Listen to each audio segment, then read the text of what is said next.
What is up, everybody? You are listening to Beyond the Breakdown with Six Scars. I'm the host, JT, and I am joined tonight by Pittsburgh-based hard rock band Drown the Deep. How are you all doing tonight? Awesome. Doing good. Thanks for having us on your show. Oh, hey, no, not a problem. I'm just sorry that it took so long to do this. We've been trying to do this now for over a month. Coordinating calendars is like one of the hardest things to do. It really is, especially when my only availability is on Sunday. So I'm just grateful that anybody is able to get on here and do it. So I'm going to go around. I'm going to start with Wayne and then Jahala and Regis. And I'm just going to ask you guys who you are in the band. I'm Wayne Jones. I'm the drummer, Pittsburgh, Pennsylvania, Southside. Southside. we repping Southside, Wayne? I have added the south side. South side, yeah. We got to do it. We have to do it with the Pittsburgh accent. Yeah. Yeah, I'll go next. I'm Regis Winowitz, guitar. South side. We grew up together on the south side of Pittsburgh, so we're repping South side today. Yeah. I'm Jahala, the singer for Drown the Deep. Not a Pittsburgher originally. So. Oh, okay. So where are you from originally? I'm originally from upstate New York.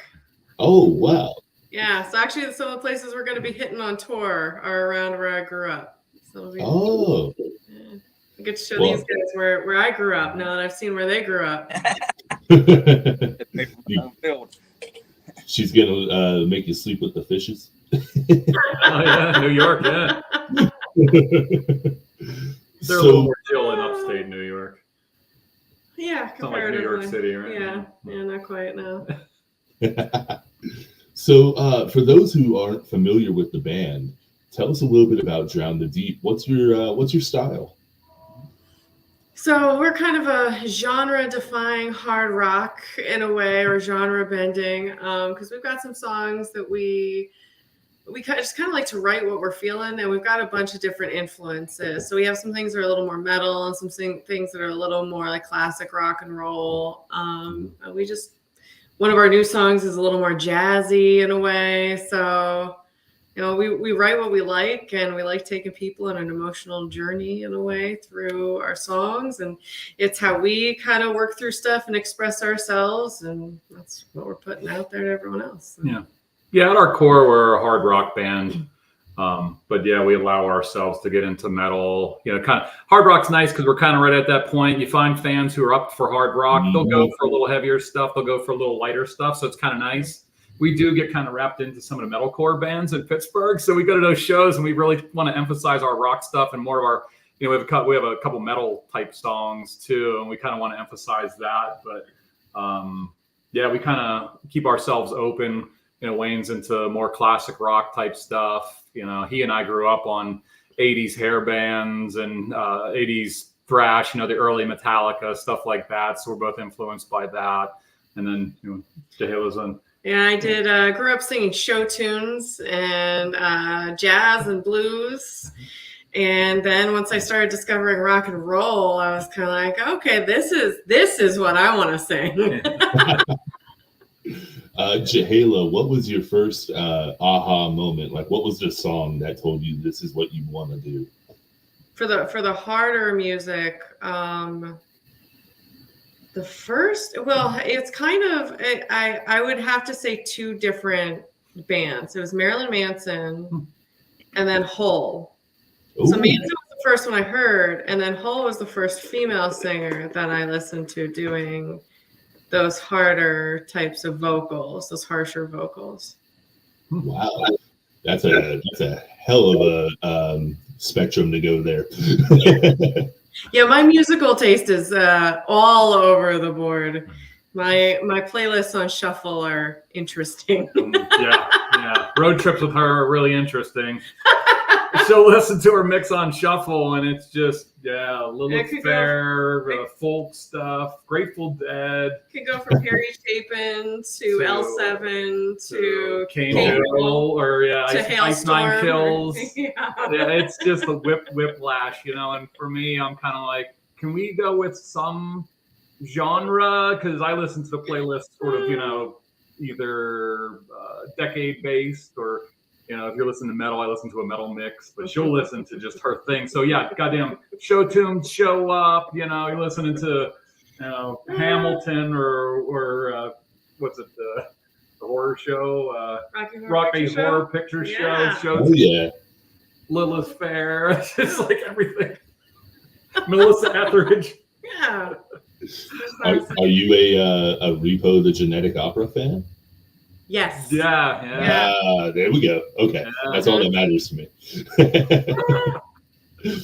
So I tried getting him to watch it one night, and he was like, "I don't get this musical stuff." Yeah, there's only a handful of musicals. Yeah, just the musical style kind of drives me a little crazy.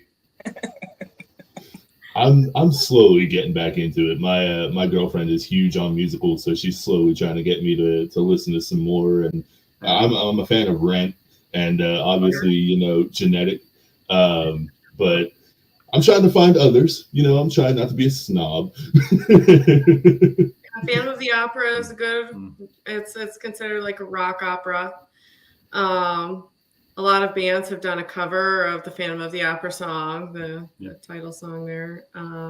Yeah, being a vocalist, she's very into lyrics. And being more of a writer type person, she's definitely more into lyrics. Whereas, I was just speaking for myself, it's a lot more about melody for me. Sometimes I don't even know what the lyrics are. We still have songs we played out where he's like, "Oh, that's what you're saying." We've only been doing this one for 2-3 years now. Right. Wayne knows all our lyrics though. Yeah. I'm getting it. Yeah, but I think the emphasis on lyrics in show tunes is what kind of the actual lyric, the word content is prioritized, I think, sometimes over melody, and so that's what I think. Show tunes, folk songs, like Harry Chapin, stuff like that. Yeah, that's the kind of stuff I grew up listening to. So that telling a story through lyrics was real important to me. Absolutely. As a lyricist and songwriter myself, I completely agree. And the good thing about others not knowing the lyrics in the band is you can literally just get up there and yell any damn thing you want, and they're just like, rock on. So normally I would kick this off and I would get right into the origins of the band, but I have a rare occasion where you all had a show last night, and I am dying to hear about this show. I know you played with Storms Within. And it was, who else was The it? Undone. Thank you. So what was it? What was the atmosphere last night? Will you kick it off? Yeah. We've played Voodoo Brewing before, and it's sort of it's like a little outdoor kind of venue. It's right there in downtown Erie. So it's kind of a fun atmosphere. You get people just kind of walking by, as well as just the people from the brewery coming through. There was a goth birthday party going on. We've had quite a few goths drop by the show. So you get a nice little sort of cross. Some older people were hanging out. But yeah, it was it's always a great environment, almost like good party. Like a party environment, exactly. Yeah, almost like a picnic kind of thing. Since it's outdoors, everybody's having a good time. Yeah, it's always a lot of fun. Doing, and just always hoping the weather's going to be good too. And it was really nice. Yeah, it was really nice though. Oh man, yeah, that's awesome. I was telling Wayne before we went live, I was like, it just happened that you all had a show, and I was like, oh, I can't wait to ask. Yeah, it went good. Yeah, it was our first time seeing the Undone play. That's another thing we like about these shows is getting to see bands we haven't seen before. They were great to watch. Storms, we played with a bunch. We're going on tour with them, so we always like watching them play too. And it's a nice vibe too. We found it's a nice community in the original rock metal scenes. Us all supporting each other, especially as independent bands. we're not in competition with each other. We all bring something different. We all bring something great to the scene, and we're here to just lift each other up and help each other out. So it's great to get together for these shows and have a good time rocking out. Yeah, absolutely.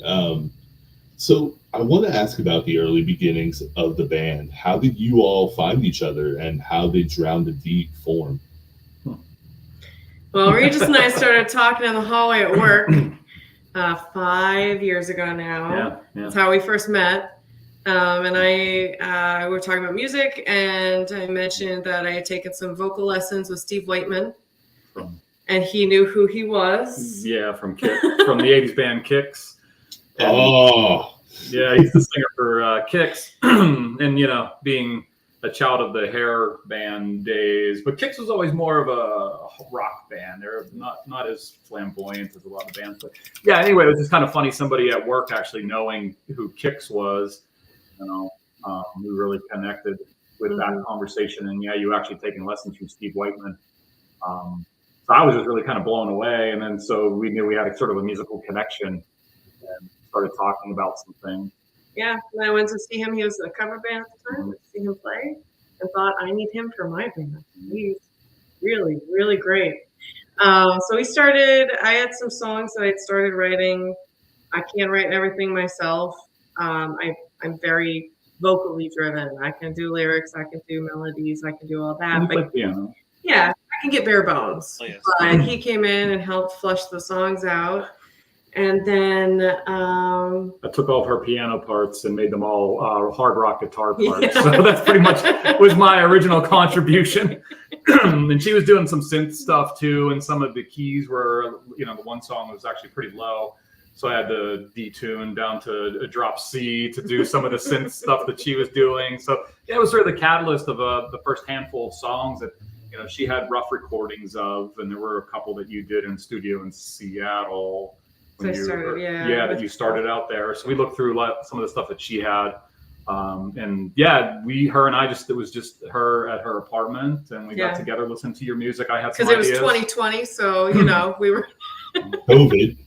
running everything via computer files back and forth. Yeah, I went out and bought the equipment. That she has a Cubase home studio all set up. So I bought Cubase, and I bought a Mac, and I went nuts and bought a bunch of stuff. So I had my own little home studio too.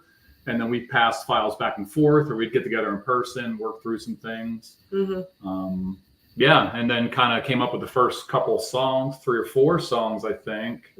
And then as we got going, I started writing some parts fresh with thoughts. I bought, you know, just happened to be buying a 5150 amp. I was chugging on some stuff in my living room. I was like, hey, let's make this a song. So we worked on a handful more, just completely fresh songs that her and I wrote together.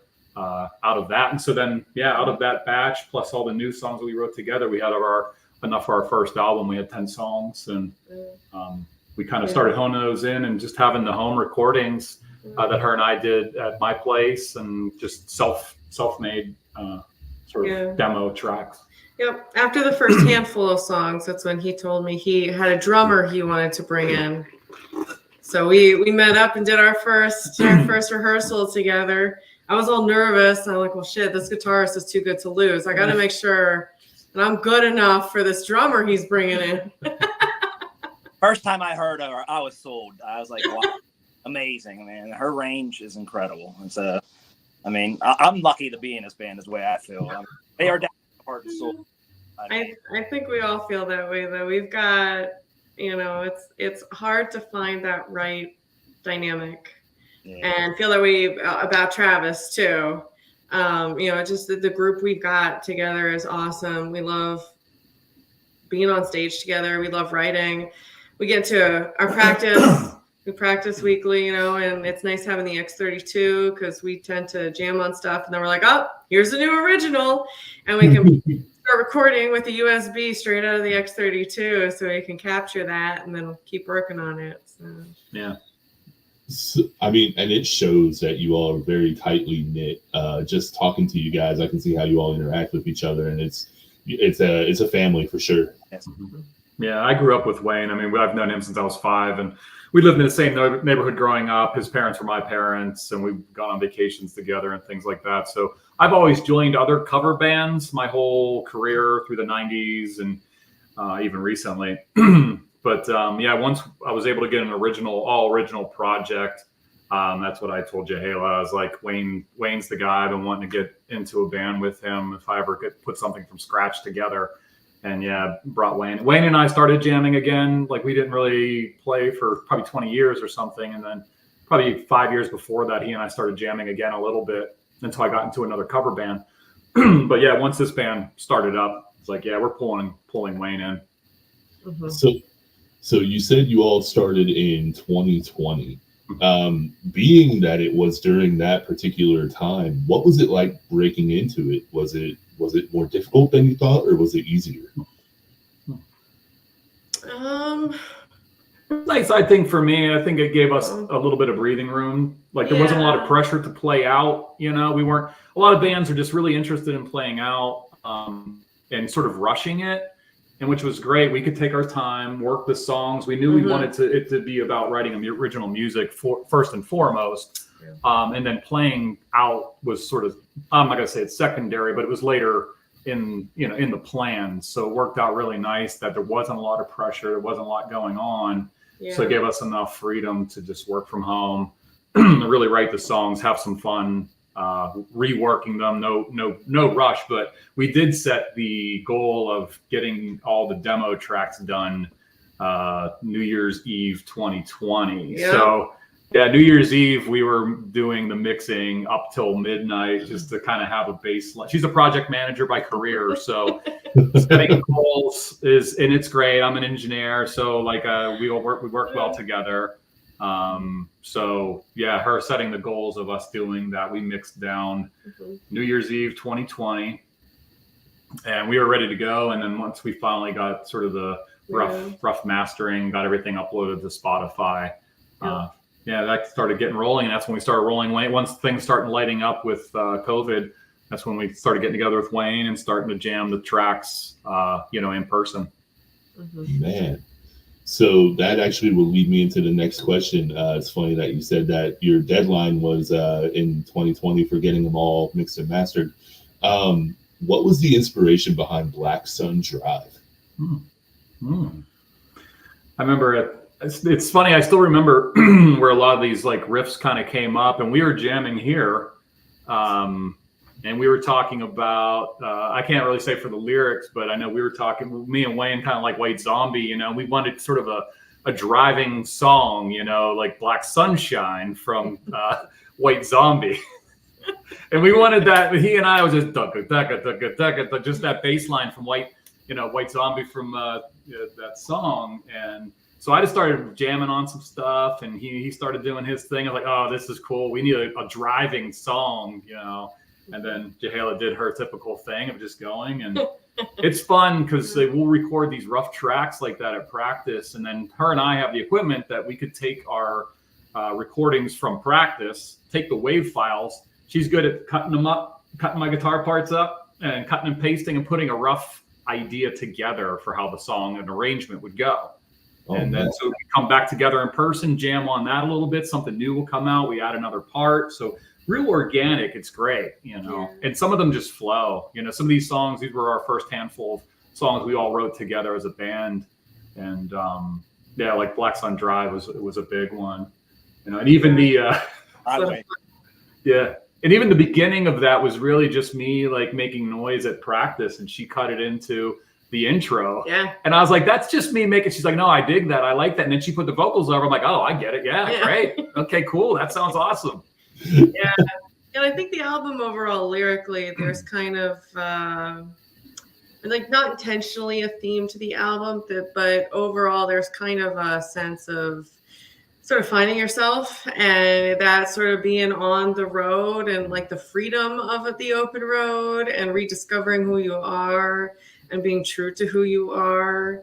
And if anyone doesn't like them, they can go fuck themselves kind of thing. Like, so that's sort of like in Black Sun Drive and Highway, you can definitely hear those kinds of lyrics, that kind of meaning behind.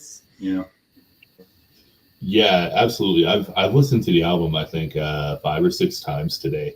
And it's so good. It really is. I'm basically just going to ask you about every single track on that album. Oh, great. That's fun.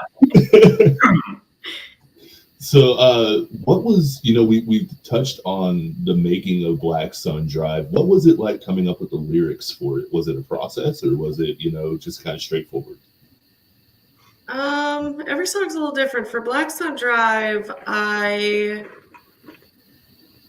it's the first one on the album, but it's not the first one that we wrote that's on the album. So by the time I was getting to that one, I also have a backlog of lyrics.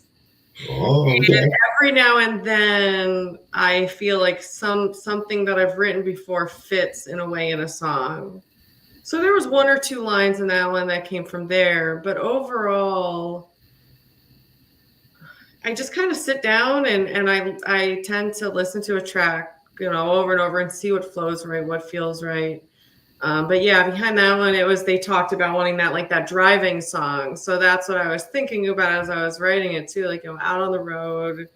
But then also kind of morphed into this sort of story of someone wants to bring you down. They're trying to smother you or dig a grave for you kind of thing, and fuck that, I'm gonna rise again and you can't keep me down. And then I also wanted to start building in some more backing vocal options. So yeah, that's the one we've got the ooh-oohs in. Yeah. It was kind of funny. I wrote that. I put everything together in Cubase, get the drafts up, especially for different vocal parts, and run it past the guys. Now I know he's not listening to the lyrics, so I don't feel so nervous anymore about sharing for that way. But it was cool. I shared it with him, and he said, "Oh, I was just thinking we need some ooh-oohs and some backing stuff in the songs." And it's once again, we're on the same page. Yeah, all of us really. That happens a lot, Wayne and myself and Jahala. We're all sort of finish each other's thoughts almost with the songs. It's man, that's exactly what I was thinking should be next. Or what's cool is they'll bring something different to it than you thought of yourself, and you like it better than what you thought. And it's been great. Everybody has their own little styles, but we all have sort of the same kind of.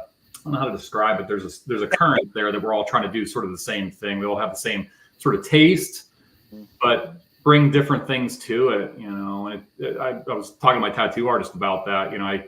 This really made me realize you can share art as well. Art feels like such a personal thing, and it's solitary, and you're expressing yourself. And sometimes it can be you want to just do your own thing, but it's fun to share an artistic vision with people who have the rough same sort of ideas that you have too, and to pass pieces off. It's great to share the load of that.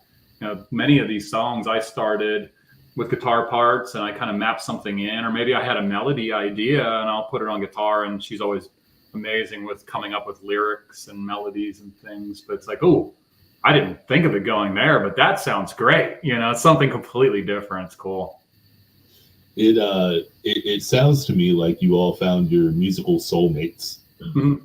Yeah, exactly. It's a really cool feeling when that urge kind of begins to take hold too, because like you said, you finish each other's ideas, and then you're on that same wavelength no matter where you're at. Yeah, exactly. As well as gone somewhere completely different with your idea. Like I said, even just the part where I was just making noise, and I was I never even thought that being the beginning of the song, but that's a cool idea. It is. Yeah. Or Darkness. For Darkness in Me, that was just him messing around with the acoustic type sound. Yeah, I want to just there were so many classic songs just written with some basic chords, and I was just getting a little bit overwhelmed with trying to come up with some cool riffs and shredding guitar parts. It's why not just try something with just some basic chords?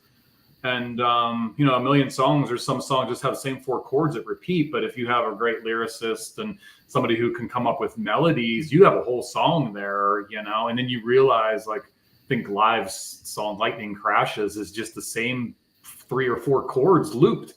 But the way the vocals change and they build up and they get quiet, you have a whole song there. And it's just really amazing when you realize that too. It doesn't have to be overly complex or anything like that. It's really cool. Yeah. And the dynamics in the song as you go, the way the drums change, all that stuff, it can turn something that's simple doesn't mean easy or overly basic. I agree. Sometimes the feeling, you're playing how you feel sometimes too, and that's how I feel. Yeah. You all do a great job of anticipation in your tracks. And the changes that you all do in the songs, they're not just like out of left field, but they fit and they build to like a crescendo in every song. I'm so appreciative of that. Yeah. Yeah, we get that sometimes at the shows. Jahale has kind of said we take you like on a musical, emotional journey, and that's really, it might be a spoiler, but kind of the name of the band sort of comes from that too. But I don't think we thought of that originally, but we've heard that a few times from people who've come to see the shows, that like we kind of go through all the emotional ranges during our set, and I think somebody even said that I wasn't prepared to like feel so much during your set. Like a roller. That's the highest compliment. That's exactly what we all want. We all love music that moves you, that makes you feel something, not just, I love heavy guitars and stuff, but I want it to move me too, either aggression or emotion, or I love melancholy. I always try to find those melancholy notes here and there, and tweak you. And Wayne, me and Wayne's big. And I always think of Wayne when I'm like, oh, this is a nice melancholy note. I'm gonna throw. Wayne's gonna love this, and we'll go into. I'm like, Wayne, check this out, and you just do a little, half step down, kind of slow bend note, and he's like, oh, that just hurts the heart. It just hurts your heart a little bit. Like that's exactly what you want, You're just one crisis away from becoming a doom metal band. Yeah. Well, Travis is really into doom. Our bass player Travis, he's only been with us for this year, but he's a great guy, and he's bringing that side to the band. Some of the new things we've been jamming on. He's kind of a doom kind of guy, and I was like, yeah, man, like we've been jamming on some stuff that's kind of Deftones-y and doom and some of that side of it too, which we're all totally open to as well. Yeah, and you all have the range for it, instrumentally and vocally. I can't say enough about the way you all sound. It's very, very tight, but also very explorative. You guys don't hold yourselves back to one certain thing, and I love that so much about it. I appreciate that. We really appreciate that. I love bands like that too, that can, their album, you can hear one song, you're like, wow, this is the same band. Or you show it to some friends, you're like, listen to this song by this band. Now listen to this song by this band. I got really into Sleep Token the past couple of years, and they do, they've got R&B songs, they've got djent songs, they just stuff. I love that. It keeps your ear fresh. You never know what you're going to hear right around the bend in the next verse or something. It just so very experimental. It's cool. It is. Like for me personally, I feel like it's kind of becoming a lost art form in music. Because everything is very formulaic now. It's whatever gets on the radio, and then a million copycats of that. Yeah, right, exactly. Yeah, and I think that's going to be our next challenge. Really, is we've always prided ourselves. That's the word, prided on allowing whatever flow. If it's a country song or if it's you were rapping some iced tea the other day in the car. It's like, Wayne, you should have heard her rapping some iced tea. From the Tank Girl soundtrack. Love Tank Girl. She sounded like OTEP or something. I was like, cool, we can like add that to our repertoire. Part of me feels like I want to kind of dial in what our sound would be, but it's so much fun playing different styles, during our set and showing people what we can do. Me and Wayne grew up on Prince, but we also listened to Metallica. And you've heard all of Jahale is different. I kind of struggle with the idea of really reining us into any kind of one thing, because I think it's a lot more fun throwing whatever comes up, and making songs out of these things. And it's a little bit for everybody, we love it. I love all of our stuff. Yeah. And I think as a band, it's more important to sort of know your brand, right? And stay on brand. But this kind of is our brand. Doing what feels right, what's right for the mood, for the song.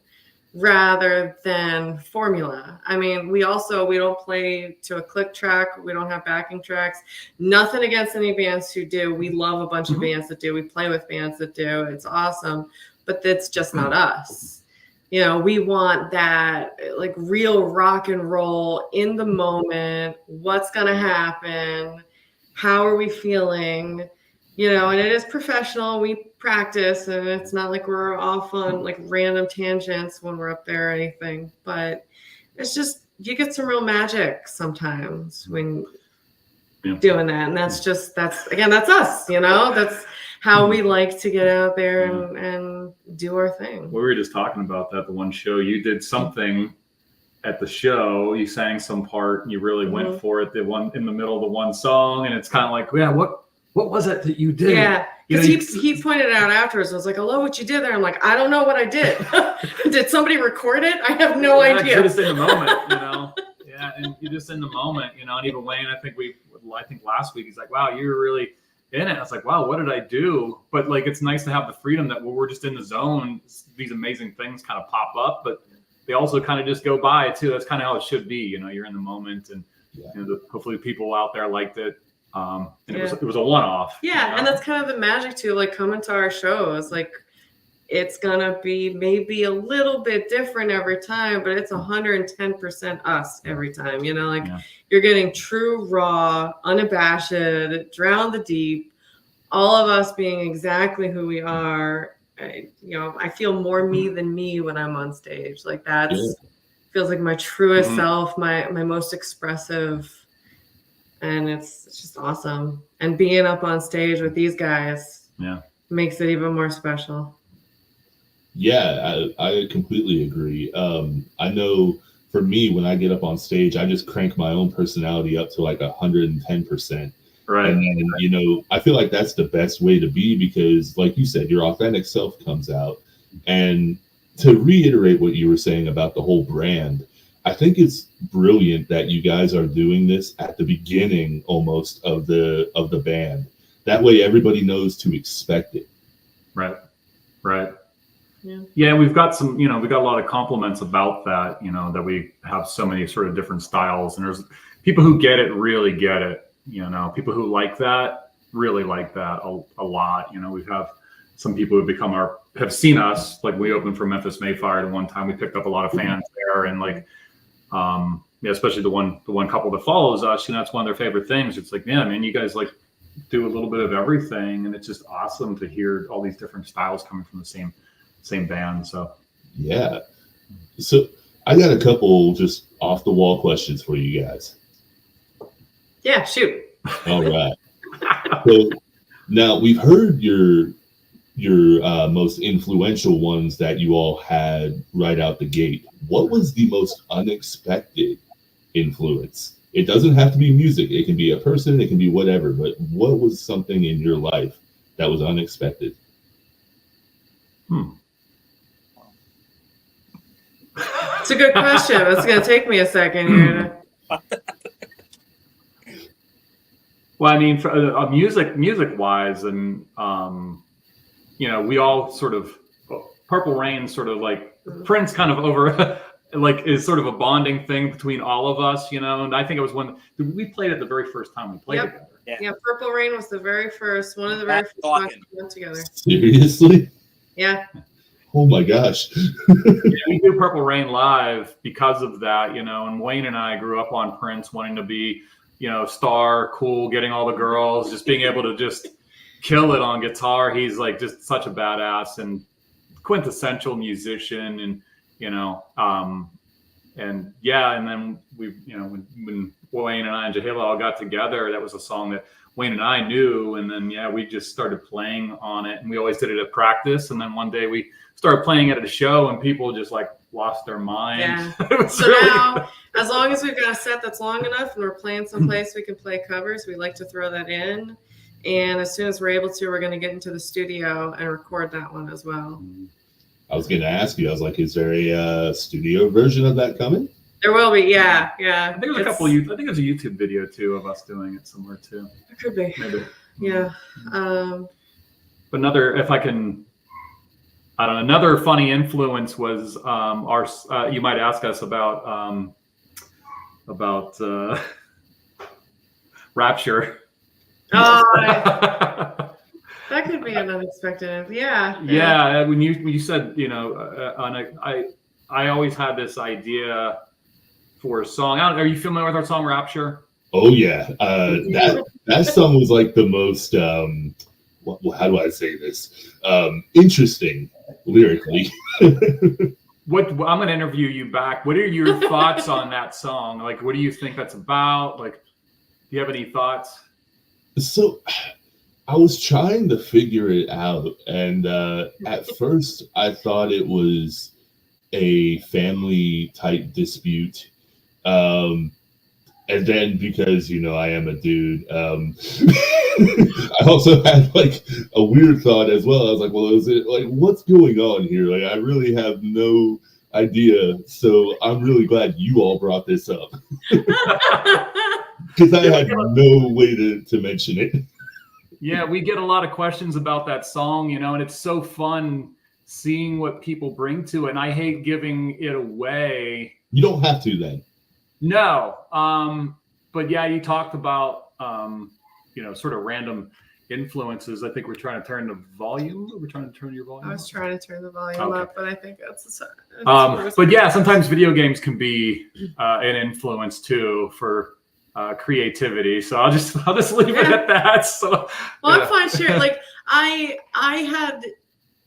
think it's really important that art is what it needs to be for the people who listen to it, and letting people form their own connections, their own opinions. But now that we've had our album out for a little over a year now.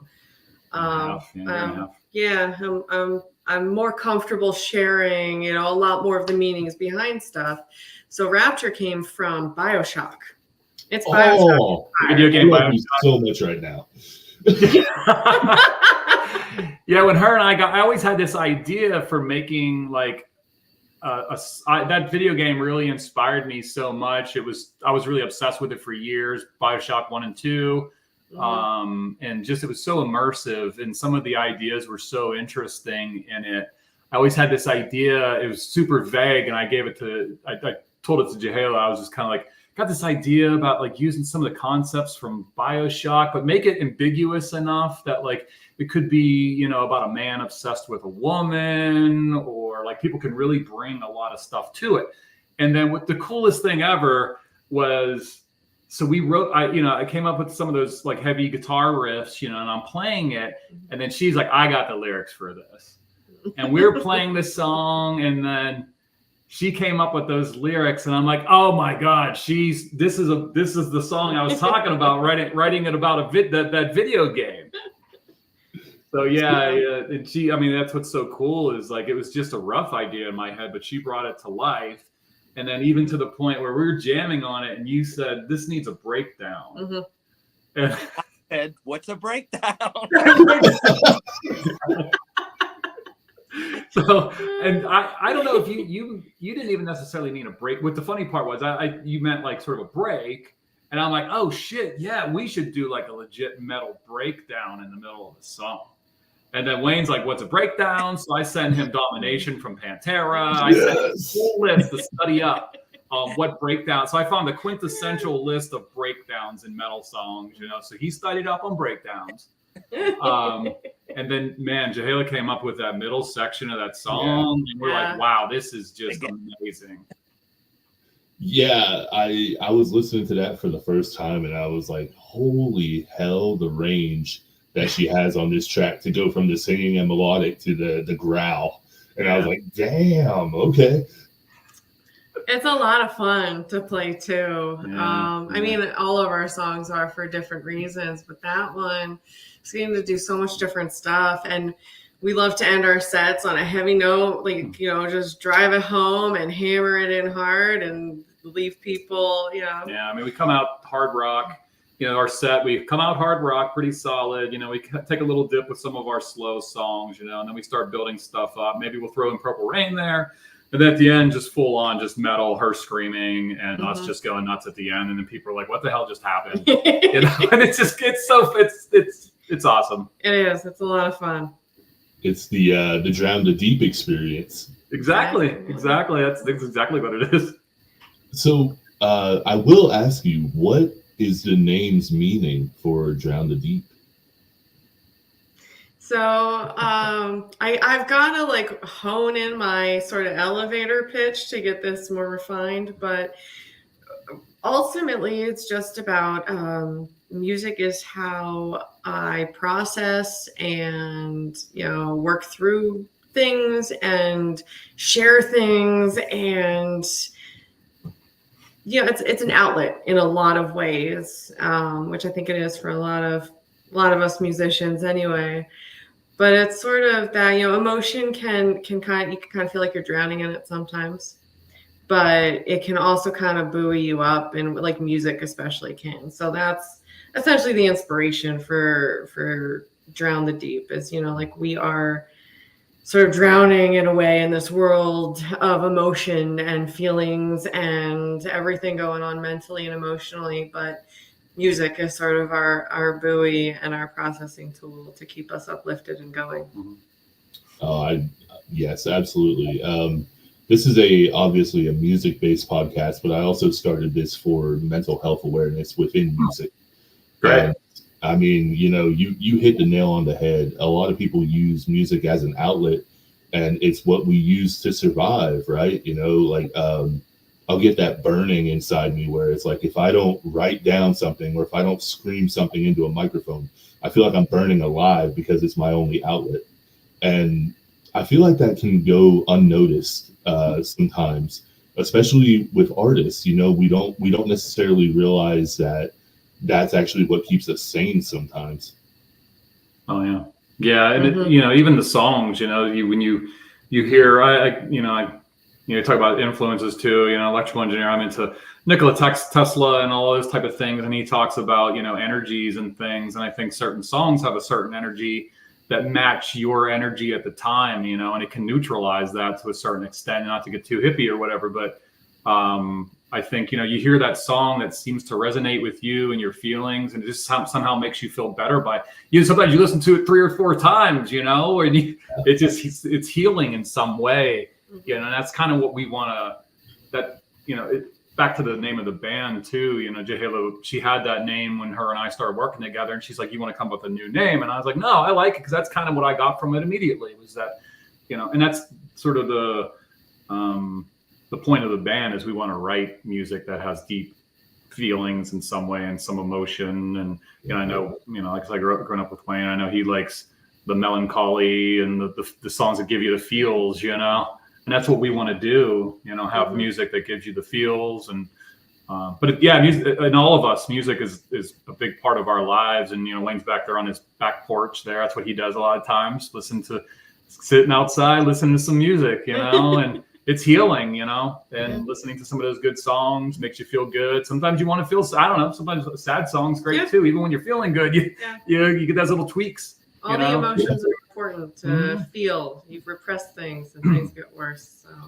So so we've got our heavier, you know, angry or happy songs or whatever, but then we've got, you know, ones like Darkness in Me and Nothing and Here to Stay that also really go into some of those more heavy, sad, or hopeless kind of emotions, and working through those. Yeah, we're gonna touch on Nothing, and as a spoiler, that is probably the one that hit me like a ton of bricks off of the album. And I probably played that song about 20 times over the last couple of weeks. It's such a beautiful track, and it gives me goosebumps every time I hear the beginning of it. And then I'm like, the story behind it, I don't know the exact meaning of it, but just for me personally, how I perceive it, it's like it's a very heart-wrenching story. But we will pick things up a little bit, because we kind of went to that melancholy brown note that we were talking about. So we've already discussed what the craziest influence was. What's the craziest place you've ever been inspired to write? Inspiration comes to me a bunch of different places. So I guess I can give a couple examples that were definitely, well, not less expected, I guess I could say. One of them, speaking of nothing, I started writing the lyrics for that. That was, again, another guitar jam thing that Regis had written and thrown up. We have a Dropbox and stuff that we share files on. It was an idea he had that he had shared, and I had been listening to it. I was like, I really like this. I don't know what I want to put over it yet, but like, I know I've got to do something with this, and I know the kind of feeling. And it was driving back home through the mountains of Virginia that I had the idea for the storyline behind that song, and hit record on my phone and did the first vocal take of that song.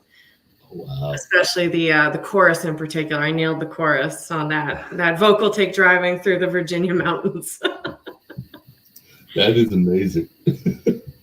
And another very unexpected one would be, sometimes in my dreams, I tend to have very vivid dreams. I will like hear music, or I'll be singing something in my dream, and then I'll have to wake up and hit record on my phone so I don't lose it. And yeah, I've had a few ideas come to me that way. None of those are out yet exactly, but there's a few in the works that have some inspirations that I've gotten from dreams. Yeah. The guys have heard some of my dream stories. Yeah. They're weird. Yeah, but they're very, I think we were just talking about this morning, right? Like her dreams are very much like movies. Like I just dream in like blobs of just anxiety and stress. But her dreams are more like, I have characters and storylines, and there's plots. Very detailed. Yes. Very creative person. Absolutely. Sometimes dreams make the best pieces of art, not just necessarily music, but it doesn't matter. Wayne, what about you? Don't on me. You gotta say stuff too. Yeah, come on, Wayne. You can tell he's the drummer. He likes it in the back. Yeah, I really couldn't say. I just go with my feelings when I'm playing. I mean, but like I said, they're the driving force. They truly are. I mean, and Reed, I always said he was a special guitarist. I knew that from a young age. He just always stood out, and them two together, it's like dynamic. So I'm just happy to be here, feeling into it. Honestly, I feel truly lucky to be in this band. I really do. I mean, I always loved playing Reed. I mean, it was always the thing of ours when we were younger. We were like, oh, we can be age and do this, and you separate, and then the next thing I mean, the fact that we actually got back together again and actually did this, it means it's great. It's an extended family now. It's having Jay Hala and all that, but honestly, she tremendous talent. I mean, writing skills, singing, her range is amazing. And I mean, like I said, Reed is probably one of the best guitarists I've ever seen. I just feel yeah, my whole, I've been playing since 90 in different bands, and with me and Wayne growing up together, you just build that, there's great guitar duos. He and I are both influenced by Alex and Eddie Van Halen, who are brothers. Yeah. I'm influenced by Dime and Vinny from Pantera. They're brothers. I feel like Wayne is my Dime and Vinny, or Alex Van Halen and Eddie Van Halen. That's us. Like he's my brother. We grew up together. We lock in when we play together. I've never developed that with anybody ever again. I grew up with Wayne. He really, I think guitar players who grow up with a drummer develop a timing and an innate, ability to have timing. But then he and I still, over all these years, read each other's minds. He'll stop when I stop. I can hear shit coming, and he does it. And man, he gives me a chub when he does the cymbal grabs, man. I'm like, oh, that's awesome. That's exactly what I was thinking. It needs a cymbal grab right there, and he'll just do it. And it's like, oh my God. I always know when I do something good, he'll look like, yeah. What's that way?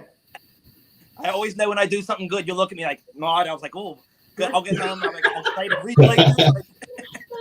And admittedly, like Wayne's, this has only been a couple of years for Wayne playing, and he hit it right out of the gate. You know, we Oh, yeah. started doing bigger shows right out of the gate. You know, but watching him sort of get his confidence together over these past. Now he is just such a badass. You know, It's first. starting to feel it, but it's easy. Yeah, you're feeling it. He's feeling it. You know, he's ready to play at a drop of a moment. He's ready to roll. It's great seeing him develop to his confidence and knowing how to do the shows. And yeah, it's just, that's one of my favorite things too, seeing him grow as you know, as my brother. So it's awesome. That is awesome. And Wayne, props to you, man. I know earlier you were like, I'm not really too keen on talking, and man, you owned it. Like, there you go. That's all there is to it. We got Patrick McElravy, aka Steve, up in the house from Pennsylvania himself, Pittsburgh repping, and he said you all crushed it when he saw you at the Moorville Fest. Thanks, man. Thank you. That's a good time. That show was so much fun. Yeah. I love What's that one? I love outdoor gigs. I love playing outdoors. That's awesome. What like I've never had the chance to do an outdoor gig. What is the difference like as far as acoustics and just like crowd reaction? Is it more adrenaline pumping outdoors? I think it's more lively. It's more a party atmosphere. You know, everybody's moving around, and like Reach said before, some people might hear what you're playing and they'll just come right up to the wall or something and watch you. Like when we did Prince at the Millville, you can actually like see people coming from the streets. Like we garnered their attention. Let's put it that way. Yeah. Some of those shows are cool because the festivals are cool because people are just kind of walking around. They got a drink. It's sunny out. Yeah, it just has much more of a party, sort of loose. People are a lot more lively. You know, maybe it's a little less intimidating than being in some giant dark room packed in with people.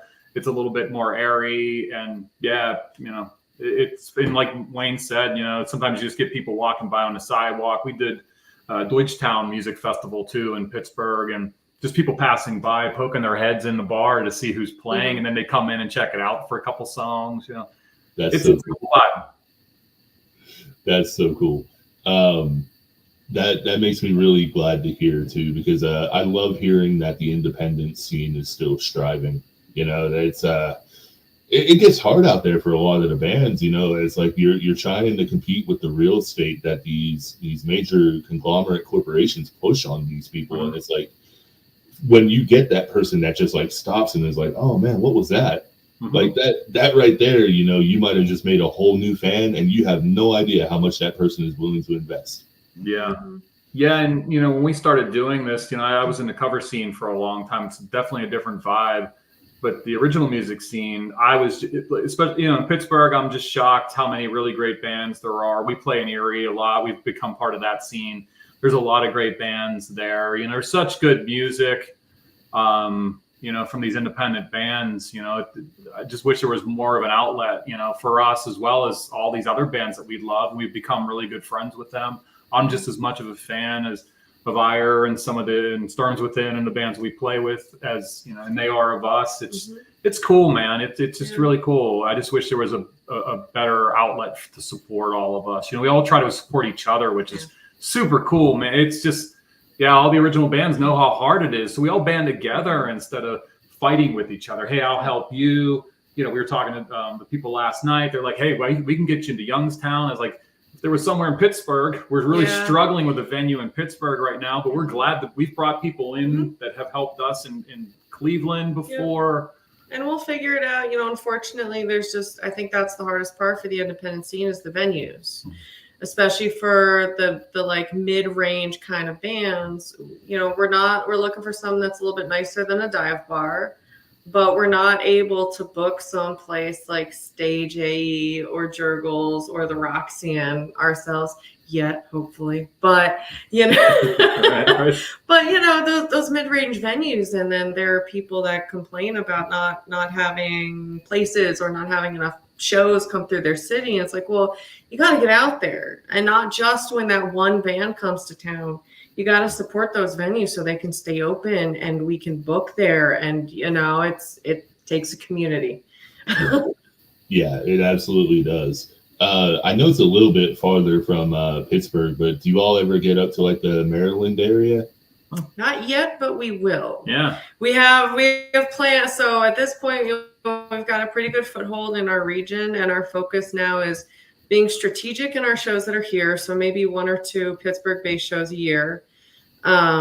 And otherwise getting out on the road and getting to those new places. So we've got our first tour in a couple weeks. And then hopefully next year we'll be able to hit Maryland and a bunch of other places too. Well, if you do happen to hit up Maryland, check out a band called Carbon Stone. They are like one of the pillars of Maryland's scene for over the last 15 years, and they love helping up and coming bands.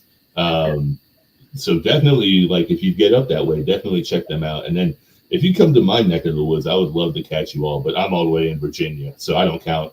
That's another area we want to hit. No, so that'd be great. We're hoping to get out everywhere, really. Heck yeah. So I know I've had you guys for an hour already. How are we doing on time? I don't want to keep you. It's going good. No, I mean, whatever you want to do, man. It's going great. All right. So let's get back to some of the tracks. I want to ask you about Contagion. What was the making and the process of that? So I think that was the first one we wrote together as a band. A brand new, fresh song. Yeah, we wrote together. Yeah, that's what I was referring to. I got a 5150 guitar tube amp. I was in my living room and I came up with that main riff. And I was like, here's something new that we could start working on a song, a fresh song together that she already didn't have sort of done. Yeah, and then that was one of those ones that came together real quick. Like it just, I don't even know how long that one took us. I think the bridge part might have been the last think the bridge piece was the last we had piece. to, but otherwise, I mean, it came together quick. Because I came up with the main part. She had vocals for that, and then she had vocals, and I had no guitar part. So I came up with the vocals based on, or the guitar part based on her vocals. And then, we're like, it needs a bridge. And that was one of the very first songs we worked out together, and it came together real quick and easy. And it's just like, man, this is cool. This is gonna work. We worked together really well. So, that was the very first one. Yeah. It was kind of like a baptism by fire. Yeah. Oh yeah. And I don't even think we really had like a big plan of writing X amount of songs. It just kind of, we were going to work. We're just going with the flow. The songs that you had, we were going to work those, and then it was working out great. So. Just had more ideas and new ideas, and I've always loved her voice. And it's, people talk about a muse, and I'm like, man, I have ideas for what I'd love to hear her do, So I'm like, hey, I've got this melody. I know you could sing it, and then she comes up with new stuff that I didn't even think of, and it's all, we're all big fans of each other, which is really great. I love Wayne, and I know Wayne loves Jehala's singing, and he's very complimentary of me. So it's like, it's just a lot of love all the way around, man. Best I've ever played with. One of the best I've ever seen. Yeah, it's amazing. Yeah. It's also a moment where I'm amazed that this guy isn't like some super famous tour in the world guitarist. I managed to snag him for my band somehow. We're all trying to get good with, we're trying to all be okay with compliments. We're all very humble, which is a great quality. I created I was an engineering manager for a bit, and I have a team agreement, how we act and how we conduct ourselves, and you're talking about mental health, and I've had a pretty good mental health journey the past 5 years, and a big part of that is gratitude, and a big part of that too, this is a really great catalyst for people to compliment you and to learn how to take a damn compliment from people, and Wayne's really guilty of it. We're all guilty of it. Oh yeah. Just to, people compliment you, then you start bringing up all the stuff you screwed up. Yep. Just downplay it. And it's all you have to do. And, I've told Wayne this, and I've learned this for myself. And that's sort of I actually have it in writing. If somebody compliments you, you just say, thank you. And then just be still with that uncomfortableness. Yep. Wanting to shut it down. So it's a practice, and it's a practice. But once you convince yourself that you can take a compliment, it actually starts to seep in, just like all those bad, negative things people say. The positive things can be just as effective if you allow it. And really, most people, the biggest problem is they're not willing to accept the positive comments like they accept the negative comments. So it takes practice, a lot of practice, but you got to just be still with it and let people compliment you. And you just say thanks and then let it wash over you. Yeah. Yeah. And real quick, shout out to Melanie Nix of the Nix podcast. Much love to her. She's one of my dear friends. I'm so glad to see her. Oh, great. Yeah, she's great. She is, without a doubt, she is the reason that I started this podcast. I owe so much to her. I could go on and on, but you said something where you were talking about, how it's hard to accept compliments. And like you said, we need to just kind of sit in it when we get them. I know myself, I have a hard time where it's like, I can swallow negative comments until the cows come home, right? Exactly. But when you give me a positive reinforcement, I'm like, okay, you don't mean me, right? Like you're talking about that person right there. But as I've gotten older, I've also realized, like you said, we need to just allow it to wash over us because it has a positive effect on your outlook. I'm a notorious nihilist, unfortunately, and I'm trying to change that. But like having that outlook where it's like, oh, I'm actually maybe helping somebody by doing what I'm doing, and they're like, oh, hey, that was really cool. They don't have to say that. They're not being forced to say that. They're not like Wayne with a gun to their head over there and just. Well, the one time that was really great and it was amazing, and Wayne's laughing because he knows what I'm going to say. We played a show. I can't remember who we opened for. It was a big show. We opened for somebody, and Wayne was in the bathroom, and they didn't know that he was in the stall, right? Or they were in the stall or something. I was in the stall when I heard him. Yeah, he was good. They were like, the guy was like, oh, that last band was really good. It was like the third band playing. We were the first band. And the guy, you can hear the other guy say, yeah, you should have heard that first band. They were awesome. And I was like, Wayne came. There was no denying it. There's no denying it. Wayne was in the stall there. Nobody was holding a gun to that guy's head to say that. They didn't even know Wayne was in there, right? So Wayne could not deny that was a compliment. He came out of that bathroom a whole different person. He came up to us telling us what that person said. That guy right there, his attitude was completely different. He was just like, wow, this is great. We can do this. We're going to do this. Just such a pod. We talk about it still, just like seeing Wayne make that transformation, it was just so gratifying. And it's cool. It was really cool. And we're all such fans of each other that we love seeing it when, we can see a confidence boost in another one of us and see those compliments and stuff really driving home, and that sort of light clicking on of like, oh yeah, I am pretty fucking awesome. Yeah. So it's nice to see that. It's much harder to accept that in ourselves. Yeah. But I agree, it's good that you all build each other up, because sometimes you have like that feeling of like you have too much of an ego in the band, and you're like, well, I don't want to feel like I'm good at this, because then like I don't want them to think that I'm being pretentious about it. And when you build each other up, it creates that community like we've talked about, right? And then it creates that environment where you all can thrive. Mm-hmm. Right. And it's honestly, it's rare. Like it's actually a really rare environment to stumble into, where you have 4 individual people with you all, and it's like there's no real like butting of heads or anything, and there's no like creative clash, and there's no fight for power, and it's really cool to see. No egos in this band. We say that all the time. Like everybody supports everybody, and it's not even like the music all the time. It could be anything. If I'm having a bad day, they'll actually text me. Are you okay? Actually. Yeah. Check on it. That's what I mean. It's like an extended family. It's been awesome. Yeah, and these, being a musician, being on stage, being doing all this stuff. You're being vulnerable. I'm not sure how Jayla does it, sharing like her lyrics and sharing her feelings so raw. with everybody. But it can be very, you're vulnerable, you know, and you really need, you know, your family on stage here to support you. And the last thing you need is feeling like somebody who's supposed to have your back, you know, doesn't have your best interest in mind. You know, it's a safe space, right, for us to share ourselves, share our playing, you know, not feeling self-conscious that we're not good enough, you know. Plus, we're going to do that to ourselves.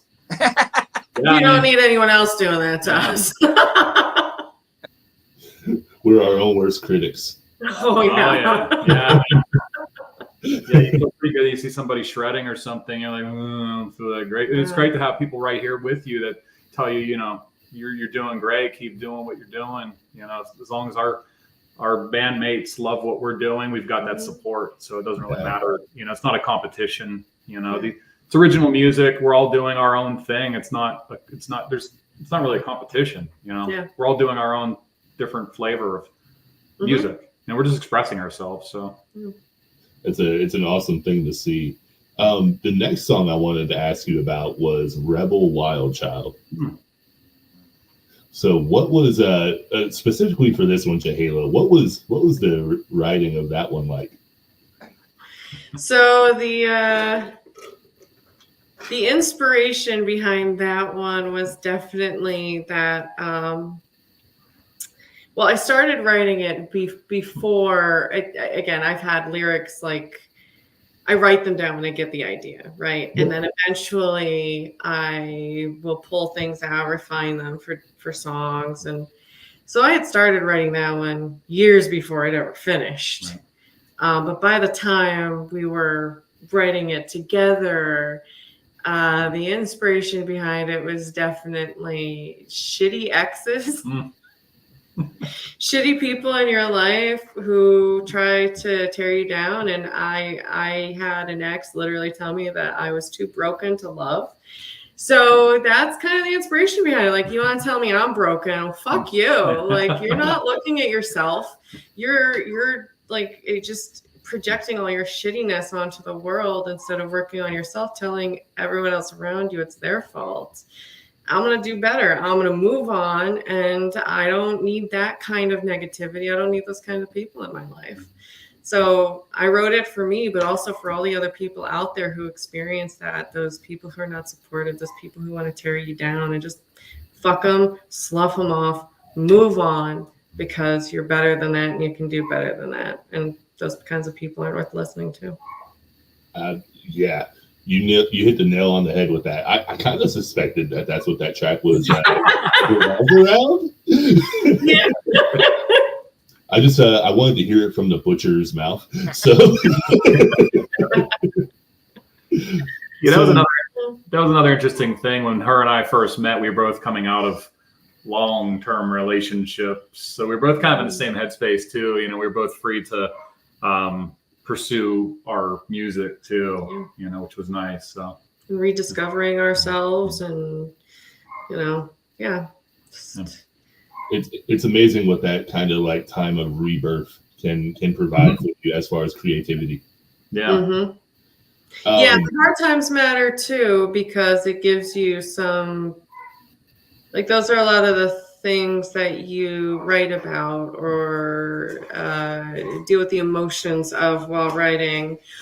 But you need the recovery times as well, also to reflect on those times and really be able to express exactly how you were feeling and then where you're getting to on the other side of it. So even for some of our sadder songs or whatever, at least by my perception of them, there is sort of a spark of hope and a light at the end of the tunnel at the end of them, or woven into that story somehow. Like, that wasn't the end of everything. That wasn't the end of life. That was, you know, like, things do get better, but things really, really suck sometimes. And it's just as important to be in the suck, you know, like not to be alone in those moments completely, and to be there for other people in your lives who are having those problems, or if it's just music that you like, whatever it is. But, you know, to like get through, you have to be in it to get through it.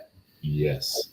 Yes, you do. And, you know, like you were saying, you know, you have to put yourself completely in it. You can't be just like halfway and then expect to deal with it, because that shit's going to pop up in like 2 months and it's going to knock you on your ass, and you're going to go into like a 2-year depression if you're not careful.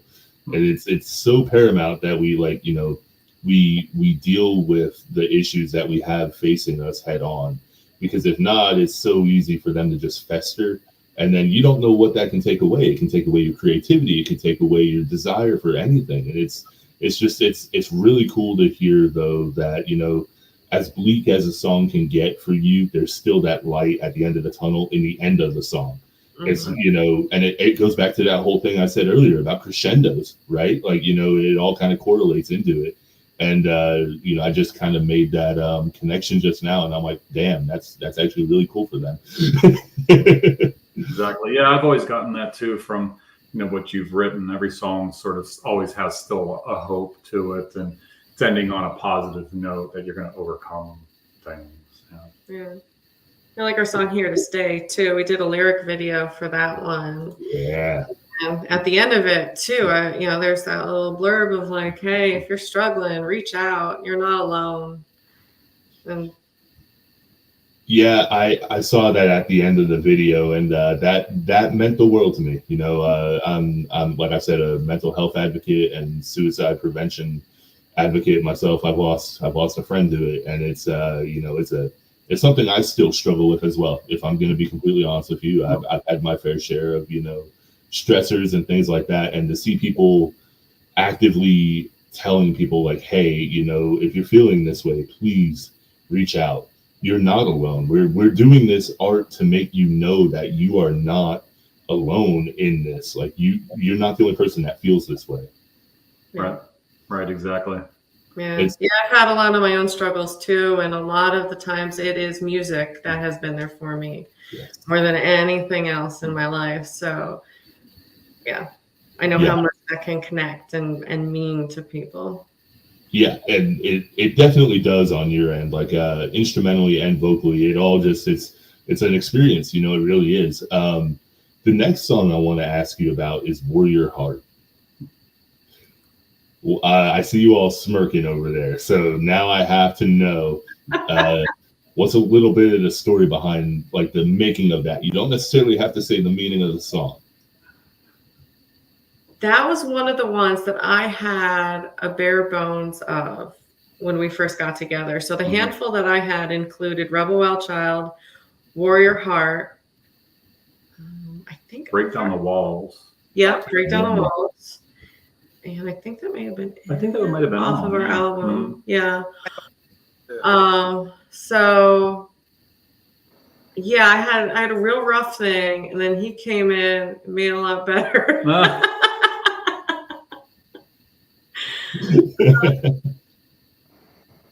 I mean, he complimented my arrangement skills earlier, but really I look to this guy as being the one that does a better job of arrangements. Yeah.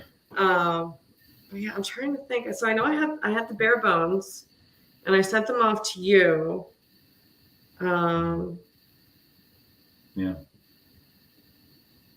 And what's Warrior Heart about? Being a badass bitch. Right. I don't think you can sum it up any more than that. Yeah. I don't know if she'll mind me saying, but I'm very proud of her. She's a Army vet, 4 years in the Army, right? And a year in Iraq, and that's pretty badass. Yeah, she's badass, and she's very humble about it, but I'll brag about her. And I always feel like that's what that song's about, having a warrior's heart, and I don't know.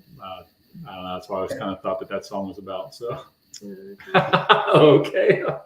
No, I mean, I like it's again, it's interesting to hear what different people take. I don't think of myself as being all that badass or anything. Again, we're all very humble.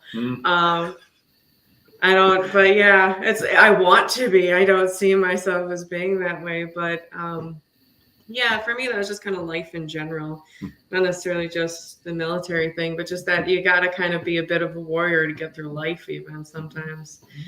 But yeah, that was a fun one. We haven't played that one in a while. I think because it's our only half step down. Yeah, or it's a something. half step down. Yeah, we've got a bunch, like 3 different tunings for our first record because, like I said, a lot of those songs were written on like synthesizer that she just kind of had. And yeah, that one like. And I just go vocally again. I'm a vocalist. I'm a singer. I don't think about tunings. Yeah, when we were writing, I was kind of like, nothing's working. I was like, let me try a guitar. I'll grab a half step down guitar. I'm like, oh, there it is. Okay, that works. So I just sit on a piano and I write that way. So I don't, it's, well, I can tell you what chord this was or what note this was, but. So I'm gonna assume that your tunings are probably standard, half step down, and then like you've already mentioned, drop C. Yeah. And drop D. Yeah, a lot of drop D songs. Yeah, exactly.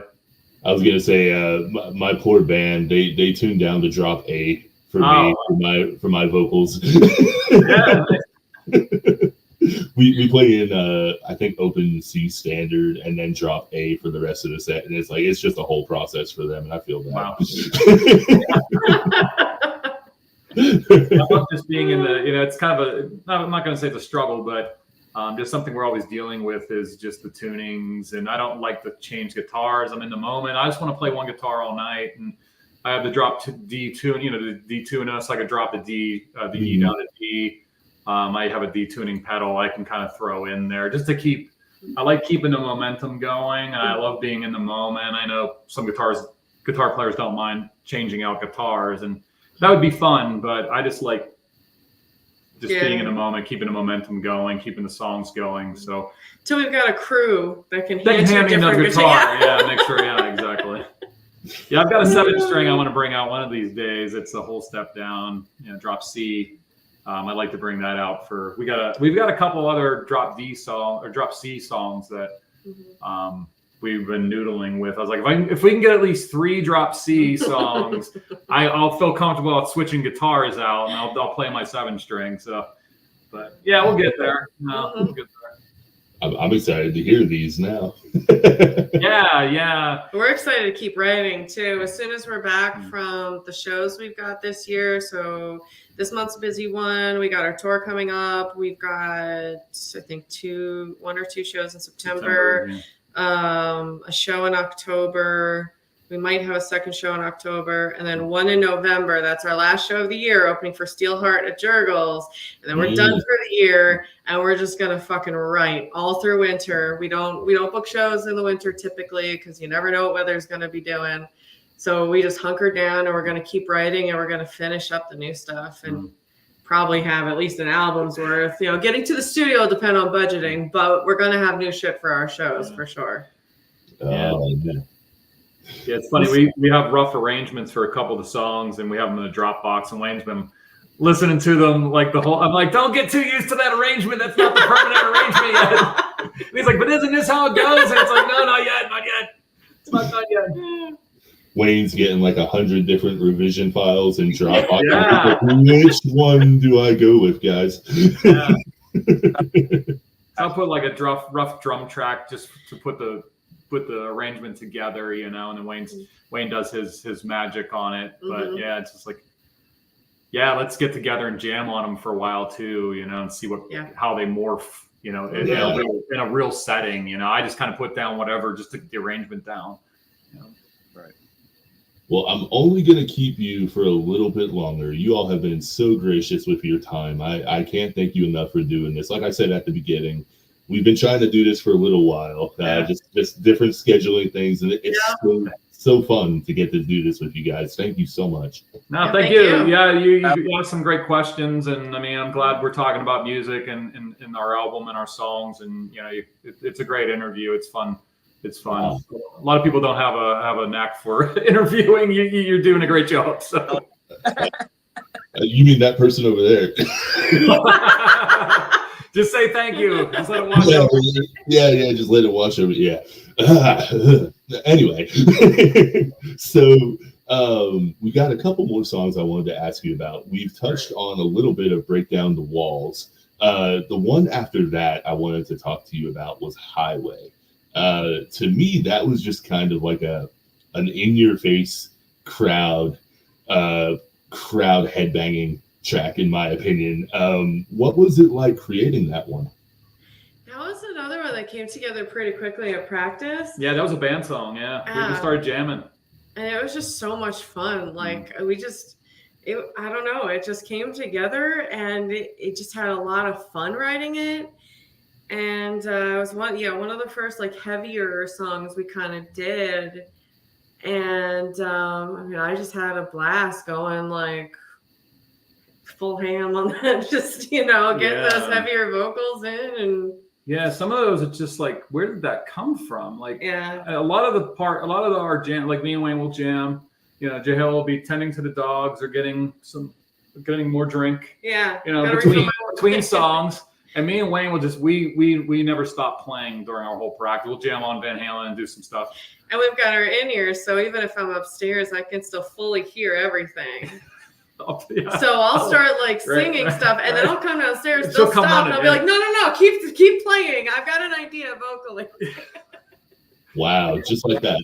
He freestyles even well. I mean, it's amazing. Yeah, it's fun just grooving on some stuff. And that was one of those songs I'm like, where the hell did this come from? Because my hand just started doing that main guitar part when we were playing. And then and Wayne lock in so much that it was just there. Yeah. And then that middle section, I don't remember how we got the idea for that, but it was so cool to like, okay, yeah, let's like bring it down here. Right. And have this like really cool, almost like 60s psychedelic kind of moment, and then build it right back up and end it heavy again. Yeah. Yeah. And even in the studio, we were playing that, and just out of spur of the moment, it's like, what if the middle section had this kind of thing? And, it's kind of sounds sort of spooky, and it was fun kind of, getting the reverb on it and giving it just the right feel. And that I know sometimes even still when I play it, I'm like, how did I come up with, I love playing this couple of those parts, and that you play cover songs and you're like, this is such a cool fun part, I'd never be able to write something like that. And every time I play it, I'm like, this is just really fun. Like, how the hell did I come up with this? I don't know. It's a fun track for sure. Like especially that chorus, it's catchy as hell. Yeah, it seems to be one of our like fan favorites. A lot of people love that one. So we, it's a standard in our sets, and we it's towards the end there. Again, we're ramping up at the end of our sets, so it's definitely in there. That's when we all start sweating and going nuts at the end of the set. The last two songs, that one, and then we do Rapture at the end, and it really ramps up, and we'll start sweating and freaking out. And leave everything on the stage. Yep. That's go big or go home, right? Yeah. So, all right, we're approaching the song that, like I said, it gives me goosebumps, and that is Nothing.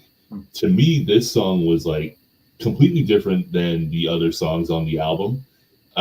Just like the way it starts off, and then it builds, and then it goes into what it is, and I feel like personally, I'm not going to try and guess, but for me personally, I feel like those lyrics come from this hard place of anguish, and it resonated with me due to like past situations. And firstly, I wanted to say thank you to you all for writing it. It was truly an experience for me.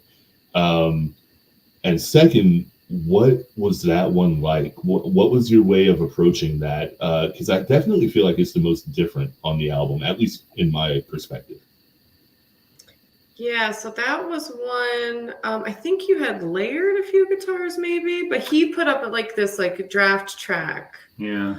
I just laid down that main guitar part, and then I had like 2 or 3 guitars that I like building up like the layers and doing counterpoint. So I'll put down a looping sort of guitar track, and then I'll come up with some notes that kind of really sound great over it, and building other parts on top, and just for the fun, just to see where it goes. But it was just that main part, and then that's when you took it and then kind of just did your thing with it. Yeah, and that was the one that driving home through the Virginia mountains. I got this idea, again, thinking through stuff, especially on long drives. Sometimes, you've got extra time to be thinking, and Thinking through some past experiences of, yeah, the sense of sort of loss, missed connections, unrequited emotions, and also dealing with people who are just sort of too afraid to even try, and just kind of getting that all out there, that, you know, just yeah, that sort of raw emotion of all that stuff. And Yeah. yeah, it's another one where it's sort of simple in a way, but that doesn't make it easy or simplistic, you know. I honestly feel like, and again, this is just for me, but I feel like it's the most spiritual out of all of them. Not like in a religious sense, but just more in a way of like, it gets into your soul, you know, just the lyrics and the instrumental of it all. Going into the guitar aspect of it, and I hope you don't take this as anything but a compliment. I honestly heard like House of the Rising Sun and Unforgiven as well, kind of mixed in with it, and I was like, oh my goodness, like this is an insane different combination that I've never heard like conjoined. And it just made something so like appeasing to my ears. It was, I mean, what was it really like, just kind of coming up with that progression? So I'm not sure if we're talking about Nothing or Darkness in Me, because we get Darkness in Me, people. Nothing. Yeah, because Nothing. Yeah. Oh, okay. Yeah, like I said, I just came up with that main guitar part, and then there was a lot of. I'm always trying to find the notes that are melancholy. So, you know, coming up with sort of a nice major scale kind of thing, and then finding that one note that just tears at you a little bit, you know, that's sad. Finding that sad note in there. And there's an all instrumental version of it where I have a bunch of layers on it. And that's really where it like came from. But yeah, like I said, that's what I do at home. I'll just loop a certain part and then work over skill patterns and just finding where the parts that really make your, you know, tear at your heart a little bit, you know, give you a little lump in your throat kind of notes. You know? You do. Find melancholy and everything, you know, just really tear at you a little bit. You if things never work out for this, which I'm sure they will, but if not, you have a career in shoegaze. Oh yeah. Like I said, we definitely want to do more kind of ethereal mood kind of music too. You know, like I said, Travis is really into doom and stuff like that, and he can really fill in a bass line. I'd love to do some stuff that's a bit more sparse and you know, more effects and more, you know, echo, and just hang out on some just long drawn out notes, you know, almost orchestral or something. I'd love to really get into that too. You know, I think that'd be really killer. We were just jamming on some stuff the last practice, and he's got a bass chorus, and it just sounds almost like a synth. And then I'm like, I'm just going to do some, you know, I put some echo on and just kind of ride out some long notes, you know, and let them, you know, just build this whole thing we were talking about. What, oh man, then Jahela could come in and just do this thing. I was talking about, I don't know if you remember Chelsea Wolfe. She like does these things where she sounds like she's singing in a tunnel. You know, you just hear these. Oh man, it would be killer. So just so many ideas. Yeah, because I was thinking to myself, I was like, oh man, just imagine Jahela kind of doing like a My Bloody Valentine type vocal, or Deftones in like their shoegaze metal, or like, you know, it would definitely be something out of left field. Now, what I want to know is, because he was saying you were sounding like OTEP earlier, I want to know when we're gonna get the new metal Drown the Deep. That's what I want. That's what I want right now. All that stuff is next year we have a lot of stuff. I would say we've got at least 5 songs that are definitely going to be finished over the winter, if not more. And in that mix, we've got one that's kind of jazzy, one that's sort of I think Wayne, I think you said it was sort of oh geez, why can I not think of them right now? What's your name song? Whoa. Yeah. Pink Floyd? Yeah, kind of Pink Floyd-ish, I think you said it was. Yeah, it's the What's Your Name song. So Switchblade Love's kind of jazzy. We've got some stuff that's also real metal. We've got one song that we want to bring Elijah Witt on for feature vocals.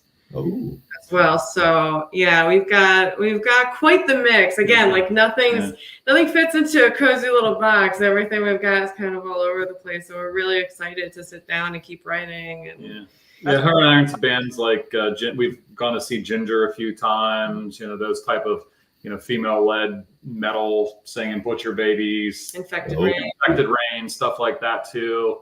Suicide Silence, some of these heavier bands too. We'd love to do some stuff like that too. And her screaming and singing, mixing the screaming and singing and stuff, it'd be killer. If you all ever need a guest fry vocalist or gutturals, let me know. I would be thrilled. Absolutely, that'd be fun.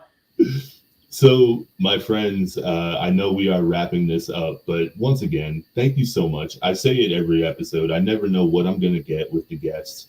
Sometimes it can be absolute conversation. Sometimes it can just be, it can be kind of tough.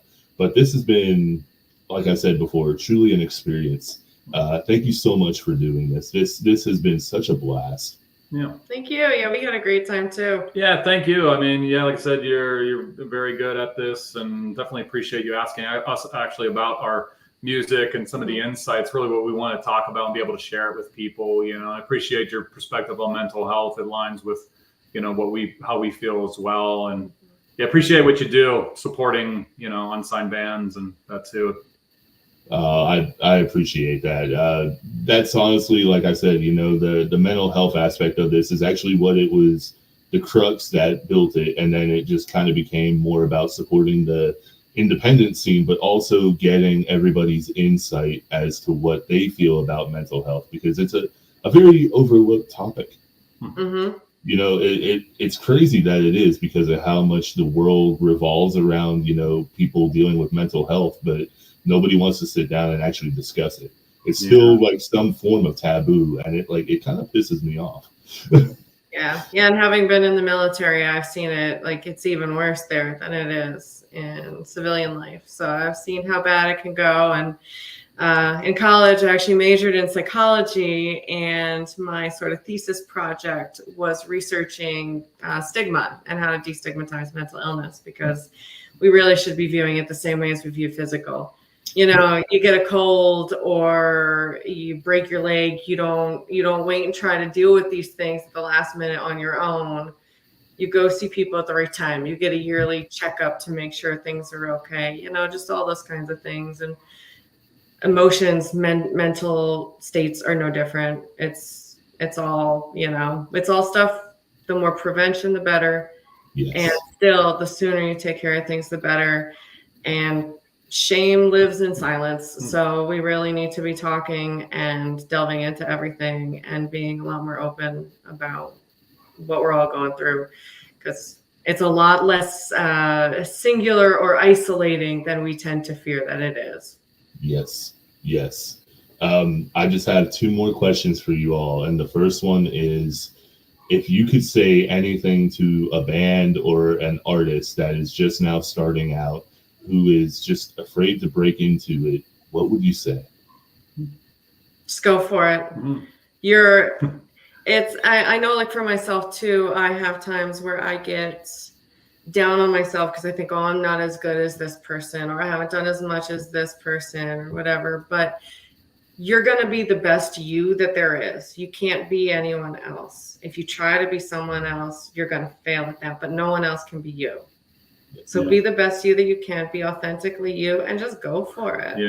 We're putting ourselves out there like crazy when we're doing music, but if that's where your heart and soul is, you're never going to feel more alive or more yourself than when you're up on that stage or singing or playing or, I was going to say that exact thing. You watch all these YouTube people who, are shredding, and they're, especially a guitar player, there's always some new shredder on some kid in his bedroom freaking killing it, and you're like, well, what could I do? Don't let that hold you back. Like, do you, man. Like, do something. If you want to write music, start writing music. I tell this story to a lot of people. I was lucky to have a guitar lesson with Mark Tremonti from Creed, and It was a songwriting. So I did a guitar lesson one time, and then I did a songwriting clinic with him. And I sat right next to him, and he's like, here's how I write songs. I put a drum track on, and I just like rip on some stuff and try to come up with a killer freaking riff, And my buddy that I was with, he was like, what are you thinking about? What kind of theory? Like, what? You're a genius. He's like, I'm not thinking about anything. I'm just fucking ripping. Like, I'm just coming up with a riff. And that, like, for me, that was a big awakening for me, that like Mark Tremonti writes Grammy award-winning music by just doing what I would do, just coming up with a killer riff, just off the top of your head, not overthinking it, not thinking about music theory. It's all in your hands. Just do it and try it and hone your skill by doing that. Don't worry about other people. Don't worry about, I don't know enough theory. Just do it, man. Start recording some stuff. Yeah. Be humble and be, kind in your scene and support each other. And kind to yourself. Like, don't always feel like you suck all the time. You don't. Do your thing, man. Life's too short anyways. It's never too late to do what you love. Just, go out and do it. Yeah, there's no use in it. There's no use in feeling bad, man. Feel good. Yeah. What's that? Especially when you have good people you're surrounded with. Just go and do it, man. Yeah. Yeah, wholeheartedly. I'm 34 and I'm just now starting to realize my dream. It's like you're never too old to go out there and reach for the brass ring, and it doesn't have to be what anybody else's brass ring is. You make your own goal. Right. Yeah. Right. Yeah. And don't get discouraged by the end goal. Just think about how far you've come, and your one job is to keep going. Just keep going. That's all you got to do. Yeah. Do a little bit more today than you did yesterday. That's all you got to do. Don't think about how far much further you have to go. You'll get there. If you just stick with that one thing, just keep going no matter what. Yes, I can. Absolutely. And I want to let you all know, you all are welcome back whenever you want. Open invitation. Just let me know when, and I will clear the time for you. Next time you guys have a release or a show you all want to come on and talk about, I will gladly have you back. Awesome. Yeah, appreciate it. Yeah. Hey, no worries. And the last question, I ask everybody this. You went beyond the breakdown with 6 scars tonight. How the hell are you all feeling? Awesome. Had a great time. Oh, yeah, absolutely. Thanks for having us on. Not a problem at all. I am going to take you guys off the screen here, but if you all want, you don't have to. You can stick around, and I'll catch up with you after we get off the air here in a minute, but you don't have to. If not, I will send you a message, and I will be sure to keep in touch with you all. Great. Awesome. For everything. Yeah, thank you so much. Thank you, guys. Do what, Wayne? Thanks for taking it easier on me. Oh, hey, you know what? I just said that you are invited for that next one. It's just going to be about you. Yeah, I want to watch that one. It's going to be the Wayne Jones interview, and it's going to be. They're not going to be allowed to talk. I'm not going to talk. You're going to interview yourself. Yeah. And mumbling there. See, drummers are, no talk until you're trying to tune a damn guitar.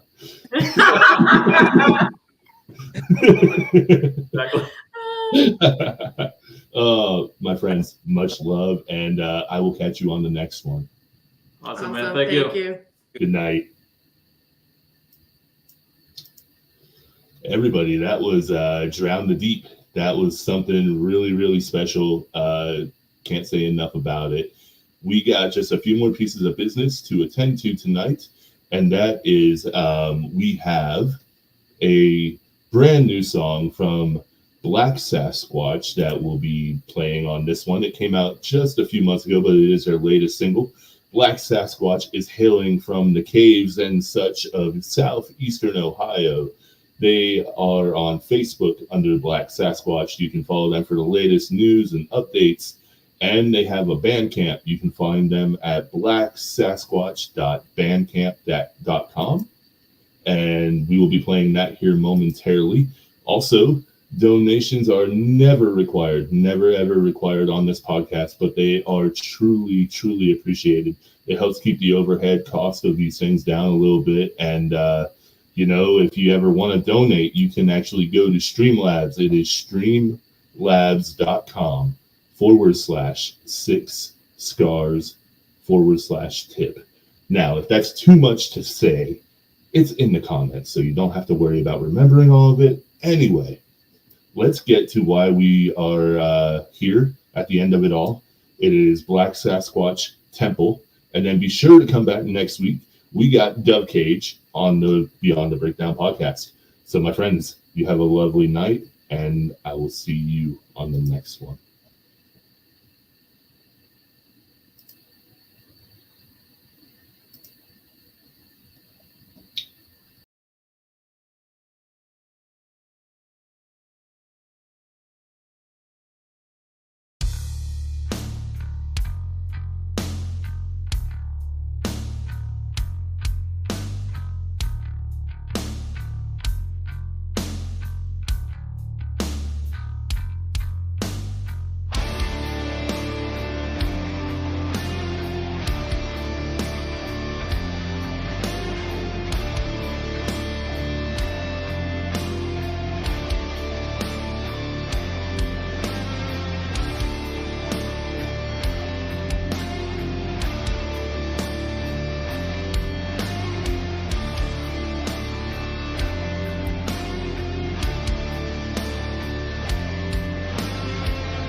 Will you